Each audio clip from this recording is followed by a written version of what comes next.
편안하셨습니까? 오늘 관음제일입니다. 관세음보살님의 무한한 자비로 우리 모두가 함께 어려운 시기가 장애와 마장이 없이 하루하루 편안한 날들이 이루어지기를 축원합니다. 근데 오늘 무슨 날입니까? 어디 다 갔어요? 제가 딱 한 가지 생각나는 게 있네. 모레가 백중입제라고 오늘 안 오고 모레 오려고 오늘 안 온 분들은 안 오지 않았을까? 맞죠? 그렇다면 다행인데 그렇지 않다면 큰일입니다. 그렇지 않다면 염불이라고 하는 것은 부처님을 흔히 생각을 염자를 써요. 그래서 부처님을 생각한다 이렇게 얘기를 하는데, 저는 그것보다는 한 걸음 나아가서 부처님과 하나가 되는 것이 염불이다 이렇게 얘기를 합니다.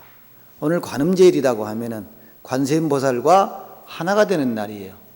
즉 관세음보살님의 원력을 나도 받아 쓰고, 관세음보살의 지혜를 받아 쓰고, 관세음보살님의 자비를 받아 쓰고, 내가 머물고 행하는 곳에 관세음보살님의 신통과 자제가 내 앞에서 펼쳐지는 것입니다.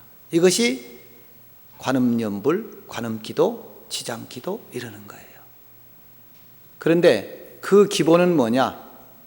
하나가 아니니까 상속돼야 됩니다. 상속이란 뭐예요? 아버지가 아들에게 재산을 상속한다 그러면 아버지 재산이 그대로 아들에게 가는 것입니다. 그렇죠? 염불은 상속이에요. 관세음보살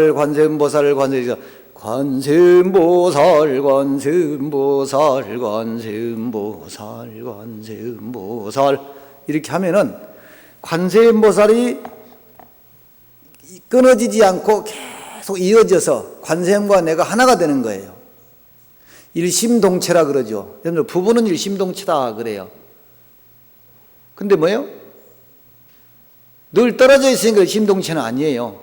내가 밥 먹으면 남편도 배가 불러야 되고, 내가 배고프면 남편도 배가 고프고, 이게 일심동체예요. 일심동체란 말은 안 맞아요. 됐으면 좋겠다는 얘기죠. 그러면 관세음보살님의 명호를 내가 계속 불러서 딴 생각이 일어나지 않고 관세음을 보살을 계속 상속 이어지게 만드는 겁니다. 불렀을 때 관세음과 내가 하나가 되는 거예요. 근데 우리는 관세음과 내가 하나가 아니기 때문에 부르는 순간만 하나가 되는 거예요. 근데 지난번에 제가 그런 얘기를 했어요. 파트타임 부처님이라는 얘기를 해서, 우리는 파트타임의 부처님이다. 전부 부처님이 아니고 기분 좋을 때만 부처님의 마음을 써요. 그럼 상속이라고 하는 것은 계속해서 관세음의 마음을 쓰는 것이고, 관세음의 지혜를 쓰는 것이고, 관세음의 신통과 자제를, 원력을 내가 쓰게 되는 것이 관음기도예요. 이렇게 무한한 위실력이 있는 게 관음기도인데 잘 안 해요. 불러도 딴 생각하고 있고 하나가 안 돼요. 오늘 관음제일에 오신 분들은 관세음의 화신이 될 수 있도록, 화연이 될 수 있도록 우리가 그렇게 돼야 됩니다. 오늘 관음제일이라서 서두에 이런 말씀을 드렸고, 오늘 이제 주제는 고정된 관념을 좀 버려야만이 내가 편안할 수 있고 발전할 수 있고 행복할 수 있다, 이런 말씀을 드리고 싶어서 그런 겁니다. 고정된 관념을 버리자. 즉 생각의 전환입니다. 우리는 발상의 전환이라고 하기도 하고 또는 역발상이라는 얘기도 하죠. 계속 그렇게만 생각하고 사니까 계속 힘들고 계속 짜증스럽고 계속 불평한다는 얘기예요. 좀 바꿔야 되는데 못 바꿔요. 왜? 생각이 고정되어 있어서. 행동이 고정되어 있는 것을 우리는 뭐라고 하냐? 습관, 버릇 그럽니다. 그러죠? 그래요, 안 그래요? 결국은 고정된 생각을 내려놓는 것이 최선의 방법입니다. 고정된 생각. 시간도 지나가 버렸고 형상도 변해가고 있고 세상도 변해가는데 그 안에 갇혀서 살고 있어요. 생각의 어떤 틀 속에. 자, 제가 10대에 출가를 했어요. 근데 지금 제가 이제 60인데 60 보여요? 아직 애지요. 그런데 본사에 가면은 그때 이제 그 어른들이 요만했을 때 봤잖아요. 10대에. 그러면 지금도 그때 애로 보이는 거예요. 근데 그것을 어른으로 봐주고, 아, 저 사람도 이제 환갑이 돼가는구나 하고 봐줘야 되는데 안 봐준단 말이에요. 그러죠? 그 다 애 취급하는 거예요. 여러분들 자제도 마찬가지예요. 부모 눈에는 애들이 항상 불안하고 이래요. 하나 어떤 그 완벽한 성인으로 봐줘야 되는데 안 봐주고 늘 그래요. 그러니까 부모님의 은혜 가운데서 마지막 은혜가 구경연민 은혜예요. 끝까지 부모는 자식을 걱정하고 산다는 거죠. 100살 먹은 아버지가 80 먹은 아들이 나가면은 그 애로 보이는 거예요. 그래가지고 야야 차 조심하거라 이런다는 거잖아요. 이게 구경연민 은혜예요. 그게 뭐예요? 아들이라고 하는 고정된 관념이 딱 들어있으니까 애로만 보이는 거예요. 남편이라고 하는 고정된 관념이 잡혀있으면 꼭 그걸로밖에 못 보는 거예요. 그런 남편, 그런 아이, 그런 부인, 그런 친구. 근데 얼마든지 바뀔 수 있어요. 그것이 뭡니까? 연기예요. 인연이고 연기예요. 행복의 조건은 좋은 인연을 만나는 것입니다. 그렇죠? 이상한 인연 만나봐요. 평생 애먹어요. 집도 그래요. 집도 인연이고 직장도 인연이고 친구도 인연이고 그렇죠? 자식도 인연이고 부부도 인연이고 다 인연입니다. 행복의 첫 출발은 좋은 인연을 만나는 거예요. 좋은 인연을 만나려면 좋은 인연을 지어야 돼요. 만들어야 돼요. 그렇지 않으면 못 만나요. 짓거나 만들지도 않으면서 좋은 인연을 만나게 해주세요. 이건 있을 수 없는 얘기예요. 그럼 뭐예요? 고정된 관념을 버려야만이 유연하게 대처할 수 있어요. 유연하게 연기할 수 있어요. 그 불교에서는 이 연기 사상이야말로 최고의 가르침이고 부처님께서 깨달으신 가르침이고 유일무이한 진리는 연기라고 얘기하는 거예요. 아함경에서 부처님은 세 가지 헛된 가르침이 있다 그랬어요. 가끔 얘기합니다마는 이 세상 모든 것이 신의 뜻에 의해서 이루어진다.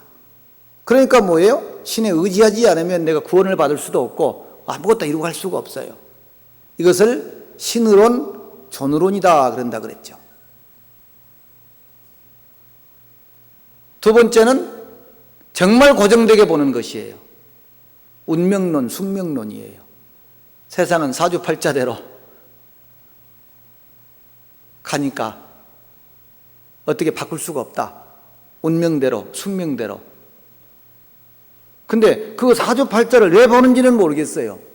좋은 소리 들으면 기분이 조금 좋고 나쁜 소리 들으면 기분 나쁘고 조금 걱정된 소리 들으면 막 안절부절해요. 그걸 본다고 해결될 것도 아닌데 왜 보느냐? 나약한 인간의 마음에서 보는 거예요. 뭔가 지푸라기라도 잡고 싶은 마음에서 보는 거예요.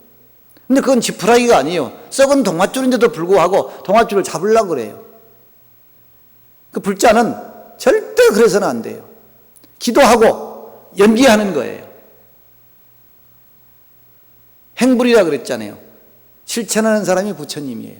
행동하는 사람이 부처님이에요. 운명 속에 갇혀서 고정된 삶의 틀 속에 갇혀서는 변화를 줄 수가 없어요. 그래서 이것을 운명론, 숙명론이라고 해요. 모든 것이 신의 뜻에 의해서 이루어지고 신이 하시는 일이고 모든 것이 운명이라고 한다면 내가 할 수 있는 역할 아무것도 없어요. 어떻게 할 수가 없어요. 아무리 잘 살아도 운명을 바꿀 수 없고 아무리 해도 신이 해주지 않으면 안 되니까. 그래서 신으론, 운명론은 진리가 아니다. 마지막으로 세 번째가 뭡니까? 인도 없고 연도 없이 그저 세상의 모든 일들이 우연히 이루어지는 것이다. 이렇게 하는 것이에요. 이것을 우연론이라고 해요. 또 한번 따라 해볼까요? 신으론, 운명론, 우연론. 어떻게 세상이 우연히 이루어지겠습니까? 남편도 우연히 만나고 자식도 우연히 낳고 우연히 부자가 되고 우연히 가난하게 되고 이렇게 되지 않잖아요. 그럼 뭐가 진리일까요? 네? 제가 앞에 말씀드렸잖아요. 불교에서는 유일한 진리. 그럼 뭐가 진리냐? 단 하나의 진리는 연기론입니다. 내가 하는 데에 따라서 세상이 달라진다는 거예요. 바뀐다는 거예요. 근데 그렇게 하지는 않고 신에 의지하고 나약하니까 어떻게 할 수 없으니까 운명의 의지를 하려고 그러고 그저 되는 대로 우연에 의지하고 살려고 그런다는 얘기죠. 근데 불교에는 우연은 없어요. 필연이에요. 내가 이렇게 사는 것도, 내가 이런 얼굴을 지닌 것도, 내가 이런 성격을 가진 것도, 내가 이 남자를 만나는 것도 필연이에요. 그래서 행복의 조건은 아까 그랬잖아요. 좋은 인연을 만나는 것입니다. 좋은 인연을 지어야만이 좋은 인연을 만나는 거예요. 근데 좋은 인연을 지으려면은 고정된 관념으로 화석화된 사상을, 시각을 가지고 살아서는 절대 좋은 인연을 못 만나요. 그렇게밖에 생각하지 못하고 그렇게밖에 행동하지 못하니까 열려야 돼요. 늘 제가 얘기하잖아요. 원래는 저 문도 없었고 벽도 없었다. 문은 안과 밖을 나눠놓는 것이고 벽은 이쪽과 저쪽을 구분지어 놓는 것을 벽이라고 하는데 원래는 문도 없었고 벽도 없었다. 근데 우리 스스로 문 만들어 놓고 아니다, 문 아니다, 문 밖이다 이렇게 얘기를 하고 벽을 스스로 세워놓고 이쪽이다, 저쪽이다 얘기를 하고 있어요. 근데 원래는 문도 없고 벽도 없었단 말이에요. 문이나 벽이 고정된 관념, 고정된 생각, 고정된 행동이라는 얘기죠. 그 선이라고 하는 것은, 기도라고 하는 것은 모든 고정된 생각, 고정된 사고, 고정된 행동, 고정된 운명 바꿔주는 게 선이고 기도고 참회입니다. 그렇게 생각돼요? 안 돼도 할 수 없죠. 어떻게 하겠어요? 생각이 못 미치면 할 수 없죠. 그게 고정된 관념에서 살아가는 거예요. 고정된 관념에서. 생각이 멈춰 있는 거예요. 마치 내가 어렸을 때 어른들한테 가면은 그 어른들의 생각이 멈춰 있어요. 아, 저놈 열 몇 살 때 그놈 맞구만. 그러는 거예요.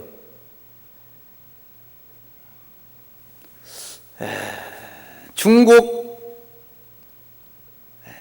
선종의 황금시대라고 하면은 육조해능 스님 이후를 얘기합니다. 육조해능 스님 이후. 그래, 육조해능 스님 밑에서 선풍을 일으킨 분이 육조해능의 제자인 남학해양과 청원 행사입니다. 들어보셨죠? 열애사 신도님들은 참 수준이 높아요.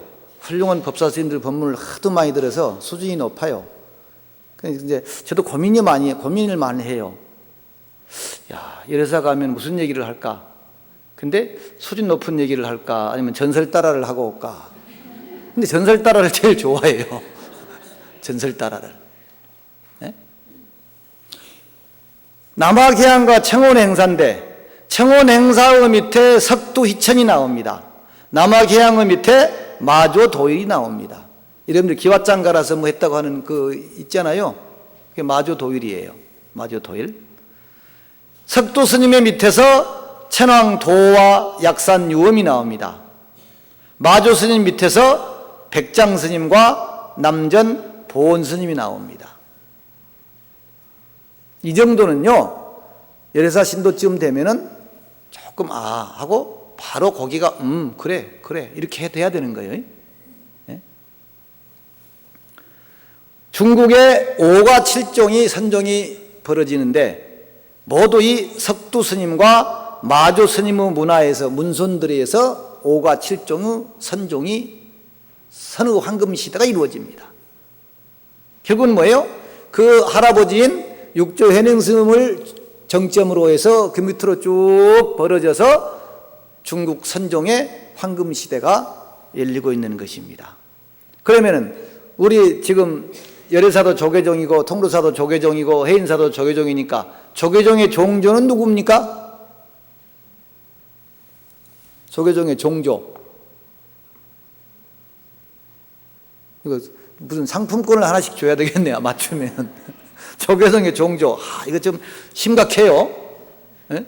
열애사 신도들이 조계종의 종조가 누굽니까? 물으니까 입을 닫고 있다는 건 이건 다 알면서도 대답을 안 하겠죠. 다 알면서도. 조계종의 시조, 종조, 흔히 도의국사라 그러죠. 도의국사. 여러분들이 저 강원도 성지순례를 가면은 어디 많이 갑니까? 예? 낙산사 많이 가잖아요. 그러죠? 홍련암. 또 어디 가요? 저 강원도 쪽으로, 바닷가 쪽으로 가면은. 그렇죠. 휴유암 나올 줄 알았어요, 휴유암. 휴유암 가요. 그거 좋다 그래요, 휴유암. 또 뭐 저기 건봉사, 이런 데 가죠. 예? 근데 진전사를 가봤나요? 성지순례를 가거나 강원도 바닷가 쪽으로 가면, 양양 가면은 가본 사람 손 들어보세요. 예, 딱 한 두 사람 있네요. 두 사람. 이렇습니다. 우리의 근본이 종조가 도의국사인데 도의국사가 40년 동안 머물렀던 양양 진전사는 안 가봐요.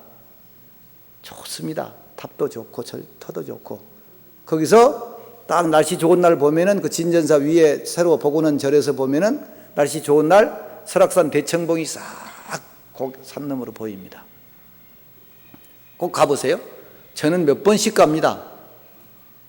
몇 번씩 가요. 이 도의국사예요. 도의국사.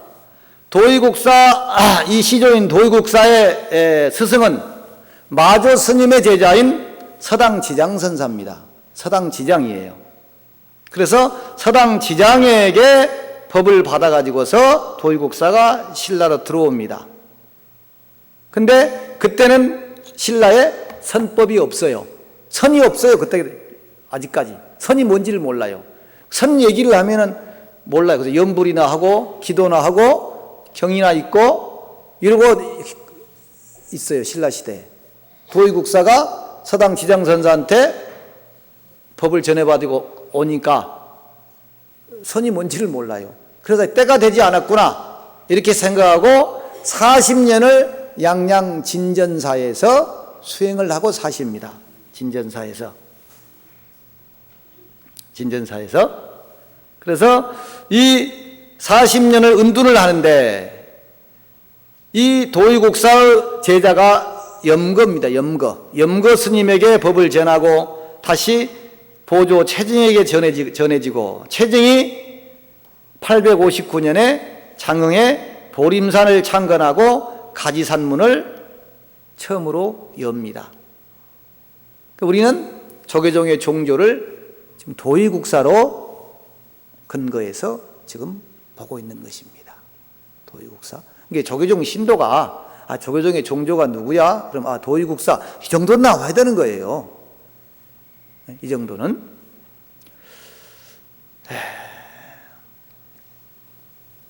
후대 스님들이 이 남전보원과 백장회해 서당지장을 가리켜서 마조문화의 3대사다 이렇게 얘기를 합니다. 여러분들이 강호재연이란 말이 있죠. 강호란 말이 있죠. 강호란 말은 많이 들어보잖아요. 강호. 영화 뭐 소강호라는 중국 영화도 있는데 강호. 그러면 강호란 말이 어디서 나왔느냐? 강서에서 이 마조 스님이 많이 선법을 펼치셨어요.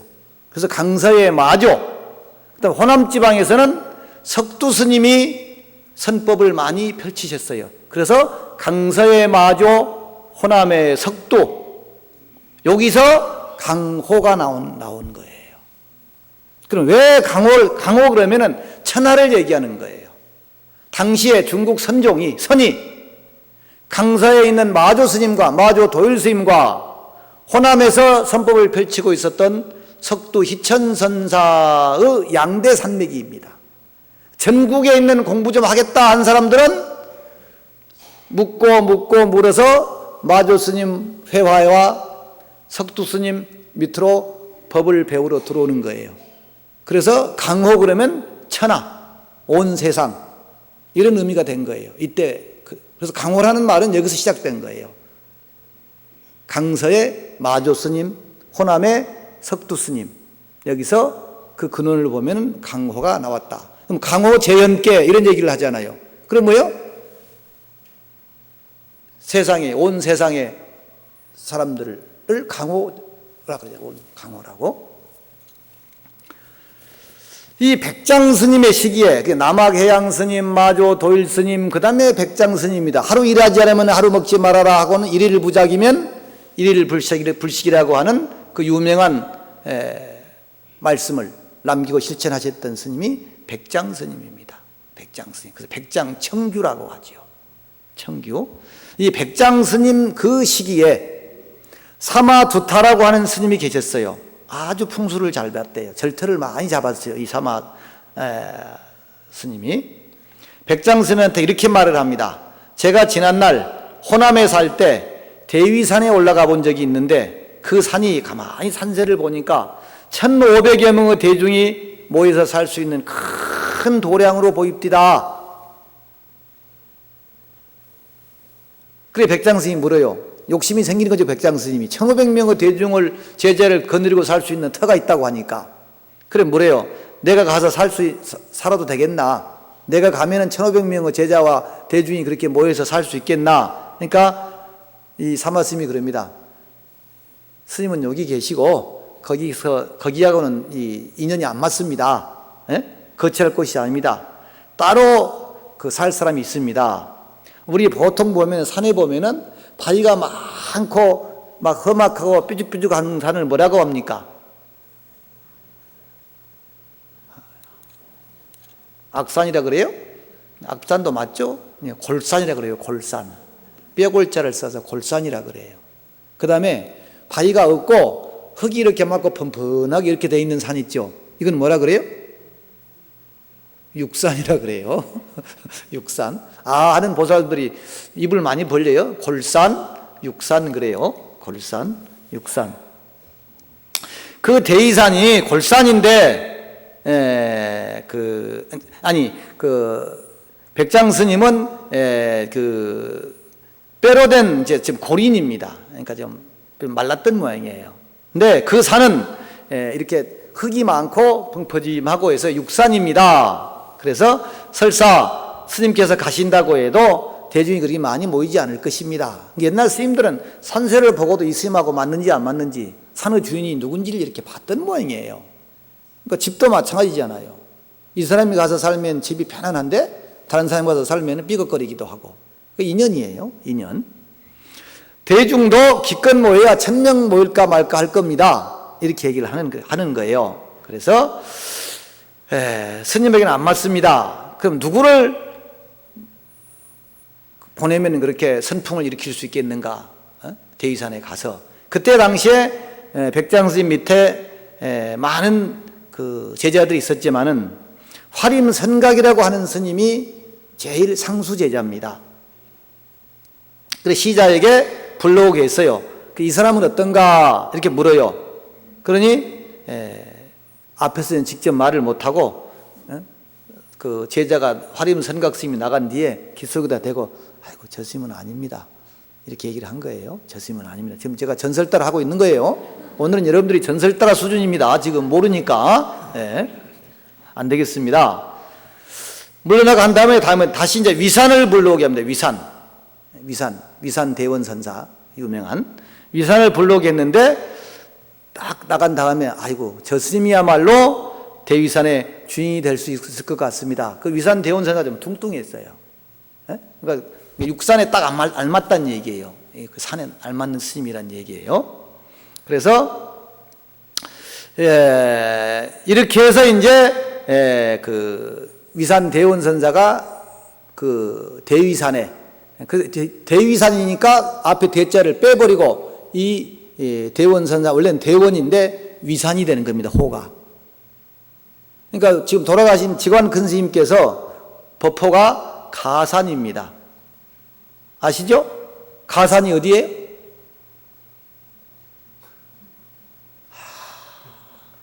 가야산을 그냥 빼고 그냥 가산 그러는 거예요. 가야산을. 그러니까 저 직관 큰 스님께서 가야산에서 출가해서 그 스님이 되셨고 평생 가야산에 강의를 하셨고 주지를 오래 하셨고 뭐 이렇게 사셨잖아요. 평생급도 거기 그 홍기암에 계시고 왔다 갔다 하시고 그래서 호가 가산이에요. 이제 그래서 제가 그 직관 큰 스님한테 이제 그 법호를 받았는데 뭘로 저를 주셨느냐? 저는 금정산에 범어사 출가 본사입니다. 그래서 나는 호를 뭐라고 받았을까요? 금산이라고 받은 거예요. 금산. 금산. 그래서 저는 호가 금산입니다. 금산. 그래서 그 스님께서 주석하셨던, 머무셨던 그 산을 주로 따서 이제 호를, 이제 호가 여러 개의 호가 있을 수 있는데 호를 짓기도 합니다. 그래서 이제 저 같은 경우는 아직 호를 많이 안 씁니다만은 나중에는 금산이라고 가끔 쓰는데 지금은 이제 많이 써야 되겠죠. 그래서 이제 그 위산의 주인이 되게 됩니다. 위산 영우선사, 위산 대원선사 이렇게 얘기를 합니다. 그래서 이제 일설에는 또 이런 설도 있어요. 내 제자들 가운데 위산에 살만한 사람을 그럼 찾아주게. 제일 맞상자가 안 맞다고 하면은 그럼 어느 상자가 그 대위산의 주인이 될 만한 사람이겠는가? 제자들을 많이 모아서 선풍을 진작할 만한 사람이겠는가? 그래요. 그래서 이 사마스님이 천거를 한 사람이 이 위산 대원선사, 영우선사입니다. 그러니까 맞상제는 기분 나쁠 거가 아니에요. 내가 가야 되는데 저 밑 꼬르비에 있는 막내쯤 뻘쯤 되는 사람을 보내려고 하니까 기분 나쁠 거 아니에요. 그래서 이제 시험을 치르게 되는 겁니다. 이제 말은 안 하지만은 저 한참 밑에 사제가 1500명이 모이는 그 대중이 모이는 그 대위산에 주인이 돼서 간다고 하니 기분이 나쁜 거예요. 그래서 저는 어찌해서 위산의 주인이 될 수 없습니까? 이게 이제 항의를 하는 거예요. 그래서 백장 스님이 이제 제자들한테 시험을 치는 거죠. 어느 놈이 제일 합당한 주인이 되겠는가? 그래서 시험을 합니다. 너희들이 내가 시험을 내는데 한마디 바른 말을 할 수 있다면 내가 그 사람을 보내겠다. 이렇게 얘기해요. 그래서 그 방장실로 불러가지고 방에다가 물병 하나를 딱 놓습니다. 이걸 정병이라 그래요. 정병. 물을 담는 병을 정병이라 그랬습니다. 옛날에. 그 문화재 같은 데 보면 정병이라 그러죠. 정병. 그걸 가리키면서 여기 정병이 있다. 정병이라고 해서는 안 된다. 너는 무엇이라고 부르겠는가? 너희들은 무엇이라고 부르겠는가? 그러니까 대답을 다 안 하고 해봐야 뭐 맞사형이 할 건데 마치 육조 해능 스님과 또 신수 스님이 오조 홍인 스님 밑에서 했던 마치 오조 홍인 스님이 시를 하나씩 써라 그러니까 다 시를 안 쓰고 신수 스님이 신시보리수요 심여명경대라고 하는 그 시를 써서 바쳤잖아요. 그러니까 좋은 시라고 해서 벽에 붙이고 다 대중한테 외우라고 했잖아요. 몰라요? 다 알지요? 근데 그 글을 보고 일자무식군인 육조해능스님 노행자가 자기의 견해와 다르다고 해서 내 시도 좀 나는 글을 모르니 대피를 해서 좀 해주시오. 그래서 뭐 쓴 시가 있죠. 네? 보리법무수 명경역비대 뭐 하는 그 시 있죠. 이래서 신도를 의심해 봐야 돼요, 지금. 의심해 봐야 돼요. 그래서 이제 그렇게 이제 그런 상황과 비슷해요. 그런 상황과 비슷해요. 아니, 맞상자한테 안 주고, 뭐 이래 불만을 품고 하니까 시험을 치른단 말이에요. 그러니까 다른 제자들은, 아이고, 뭐 맞사형이 뭐 제일 나을 건데 뭐 우리가 뭐 한마디 하면 뭐해? 이래서 이제 맞사형이 한마디 하는 거예요. 그래서 뭐라 그랬느냐? 그 화림선각이 물병이라고 하는 고정된 관념, 즉 고정된 관념을 버리라고 하는 얘기에서 지금 전설따를 하고 있는 거예요. 남편이라는 고정된 관념, 애라는 고정된 관념, 이 사람은 이럴 것이라는 고정된 관념, 얘는 이거밖에 못할 것이라는 고정된 관념 다 버려야 된다는 얘기죠. 그래 뭐라 그랬느냐? 화림선각은 물병이라고 하지 말고 뭐라고 표현해봐라. 그러니까 이 화림은 말상자는 뭐라 그러느냐? 말뚝이라고는 하지 못할 것입니다. 그랬어요. 그럼 뭐예요? 아직도 물병이라고 하는 집착에 사로잡혀 있는 거예요. 야, 너 이거 컵이라고 하지 말고 뭐라고 표현할래? 그러니까 어떤 사람이 그럼 밥그릇이라고는 하지 못할 것입니다. 이런 소리예요. 그럼 뭐예요? 모양이 아직도 잡혀 있는 거예요. 물병이라고 하는 모양이 잡혀 있는 거예요. 그러니까 내 아들이라고 하는 관념에 잡혀 있는 한 항상 아들일 수밖에 없어요. 남편이라고 하는 관념에 잡혀 있는 한 항상 남편일 수밖에 없어요. 못난 남편이든 돈을 못 벌어다 주는 남편이든 화를 잘 내는 남편이든 늘 그런 관념이 잡혀 있는 거예요. 변해야 되는 거죠. 신도 아니고 운명도 아니고 우연도 아니라면 연기니까 내가 연기해서 변화를 시키고 그대가 연기해서 변화가 되는 거예요. 말뚝이라고는 하지 못할 것입니다. 그러니까 백장 스님은 마음속으로는 고개를 쩔렁쩔렁 흔드는 거예요. 아이고 바른 대답이 아니다. 그래 이제 영우를 이제 그 대위선에 나중에 주인이 됐다 그랬잖아요. 영우 스님을 불러서 묻는 거예요. 너는 뭐라고 할래? 물병이 있는데 뭐라고 할래? 이렇게 합니다. 그러니 스승님이 뭐라고 할래? 소리가 끝나기도 전에 발로 물병을 탁 차버리고 문을 탁 닫고 나가버립니다. 뭐겠어요? 아직도 물병이 있습니까? 아직도 고정된 물병이라고 하는 것이 있습니까? 원래 물병은 없었습니다. 이런 뜻입니다. 제가 해석하는 거예요. 제가. 그래, 고정된 관념이 없는 거예요. 우리는 이걸 컵을 여러 가지 용도로 쓸 수도 있고, 또 컵이 원래 없었고, 이러잖아요. 단지 지금 인연을 따라서 컵으로 쓰고 있을 뿐이에요. 그래, 백장스님이 웃으면서 맞상자가, 선각이 영우한테 졌구나. 이렇게 하신 거예요. 그러면서 이제, 위산, 영우선사를 대위산으로 보내는 거예요. 이 화두를 정병지명이라고 합니다. 여러 공안 가운데에서 따라합니다. 정병지명. 정병지명. 자, 이 물병을 무엇이라고 할래? 정병이 물병이라고 그랬죠. 물병을 무엇이라고 할래? 물병이라고 하지 말고 한번 얘기를 해봐라. 이런 얘기예요. 고정된 관념을 물병이라고 하면 버려야 됩니다. 정병지명. 제가 중국 여행을 갔는데 인형이 있어요. 이렇게 흙으로 빚어놨어요. 이렇게 흙으로 노스님이 하나 딱 이렇게 앉아 계셔요. 그 앞에 물통이 하나 딱 놓여 있어요. 그리고 스님 둘이 이렇게 무릎 꿇고 앉아 있고 이렇게 앉아 있는 모습이 있어요. 그걸 딱 보는 순간, 백장 스님의 화림선각과 위산영우의 정병지명을 흙으로 빚어놓은 거구나. 딱 가져왔어요. 제 방에 가면 지금 그게 있습니다. 지금 저희 절에가 그걸 요만하게 지금 흙으로 빚어놓은 그거예요. 그러니까 물통과 노스님과 젊은 스님 둘 이렇게 딱 있는 거예요.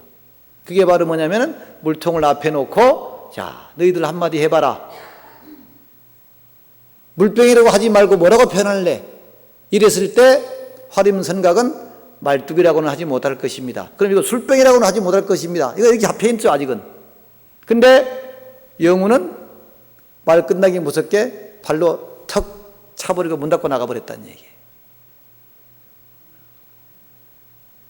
대단하죠? 대단해. 그것이 바로 집착하지 않는 생각의 전환, 발상의 전환, 어디에도 매이지 않는 집착하지 않는 본 모습인 것입니다. 본 모습. 그러니까 내 모습에 마저도 집착하지 마십시오. 불만하고 있는 내 모습, 짜증내고 있는 내 모습, 고민하고 있는 내 모습, 계속 그렇게 있다 보면은 우울병 걸려요.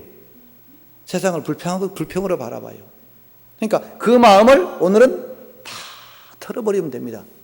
법당에 와서 관세음보살 할 때 그냥 하시지 말고 마음의 불평, 불만 다 털어버렸을 때 관세음과 하나가 되는 거예요. 근데 중얼중얼 하고 있으면 안 돼요, 그렇게. 그래서 저는 연부를 할 때도 신명나게 큰 소리로 기분 좋게 그렇게 해야 되는 거예요. 온갖 걱정은 다 하고 있으면서 뭐 이게 안 되는 거예요. 안 돼요. 그래서 이제 이 백장 스님이 그 어린 영우 스님한테 내가 교화할 인연은 이 산에 있고 너는 위산에 살면서 위산, 아까 위산 대위산이라 그랬죠. 대위산에 살면서 후학들을 중생들을 제도해라. 그래서 이제 이렇게 그 유명한 전설따라가 있습니다. 그래서 이 위산의 주인이 이제 영우선사가 되는데 그래서 위산 영우 위산 대원선사 그럽니다. 그 위산으로 들어가서 도토리와 밤을 주워 먹으면서 5, 6년을 잘 공부를 합니다. 근데 스승님 말씀에 의하면 1,500명이 모인다 그랬는데 1,500명은커녕 5명도 안 옵니다. 한 사람도 안 모이는 겁니다. 위산에 가서 초막을 짓고 공부를 하고 있는데 그럼 제자들이 몰려오고 신도들이 몰려와야 될 텐데 한 명도 안 오는 겁니다. 한 명도. 그래서 이 위산이 내 인연타가 아닌가 이렇게 생각하고 걸망을 짊어지려고 내려오려고 그럽니다. 그 위산을, 대위산을 내려오려고 하는데 호랑이하고 무슨 뭐 토끼하고 노루하고 무슨 뭐 고라니하고 멧돼지하고가 다 산에 있는 그 짐승들이 모여서 못 가게 막는 겁니다.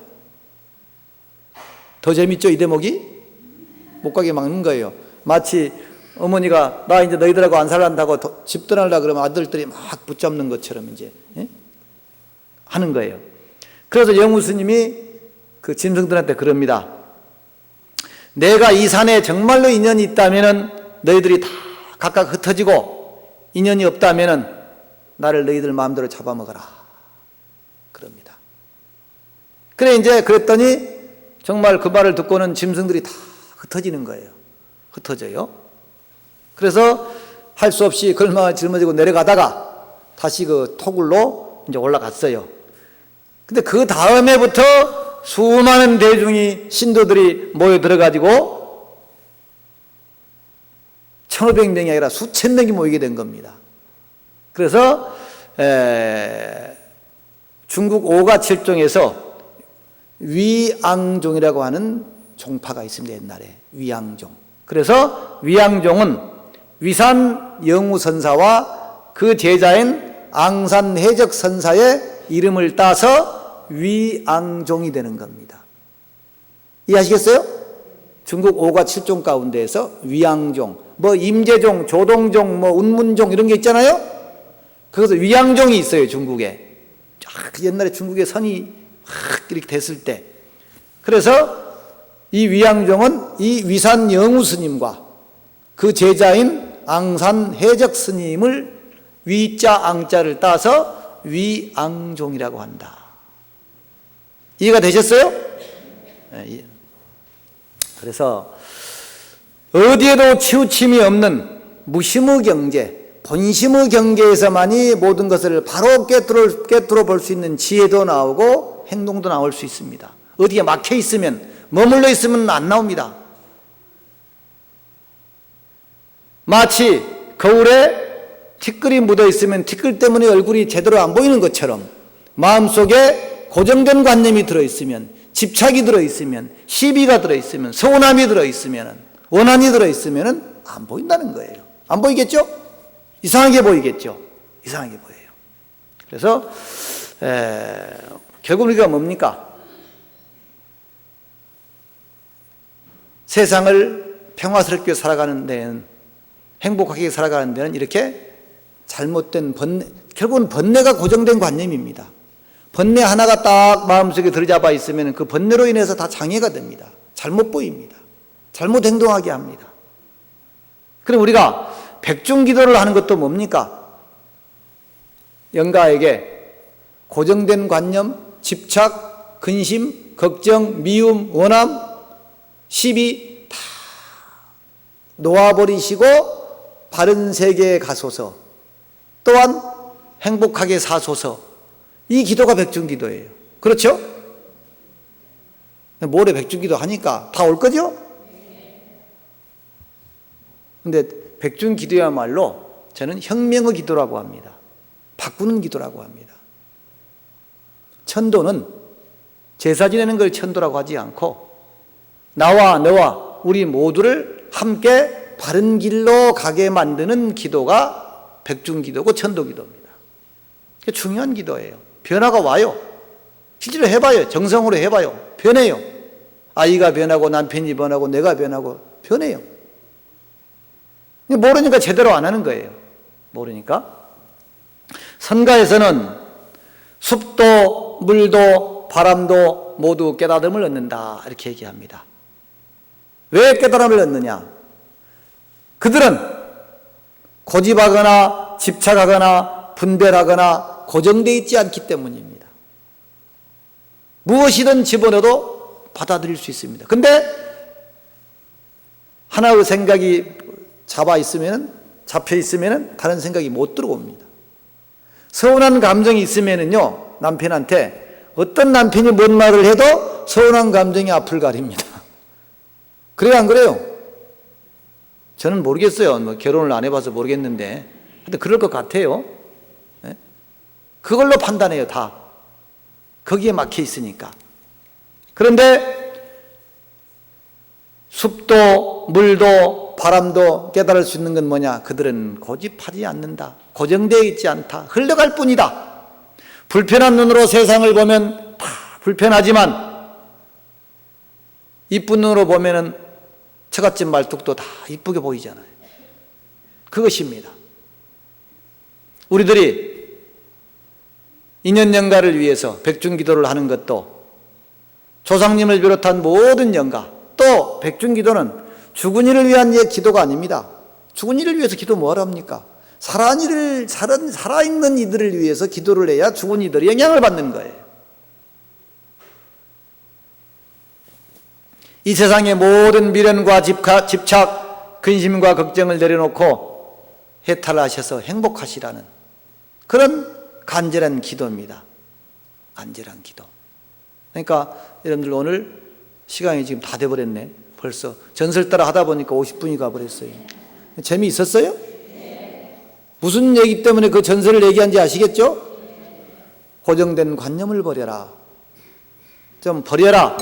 버릴 건 버리고 내려놓을 건 내려놓고 비울 건 비우고 이렇게 좀 해라. 그 얘기 하려고 지금 이 장황하게 전설 따라를 하고 있는 거예요. 근데 그냥 전설 따라가 아니라 중국 선종을 지금 제가 꿰드렸어요. 육조현행심 이후에 5가 7종이 어떻게 됐고 조계종조 도의국사가 어떻게 됐고 이런 모든 것들이 구산선문이 형성이 됩니다. 신라하대 고려 초에 우리나라에는 그러죠? 뭐 가지산문, 뭐 희양산문 무슨 뭐 이렇게 있죠. 그러니까 중국 선이 이제 부처님의 선이 중국을 거쳐서 우리나라에 들어와서 신라하대 고려 초에 이제 우리나라의 선종이 구산선문이 형성이 되는 거예요. 그 선이 지금까지 쭉 발전되고 몇몇 이어내려져 와서 오늘의 한국 불교의 선이 이어져 가고 있는 것입니다. 아시겠죠? 네. 오늘 여러분들이 관음제일이에요.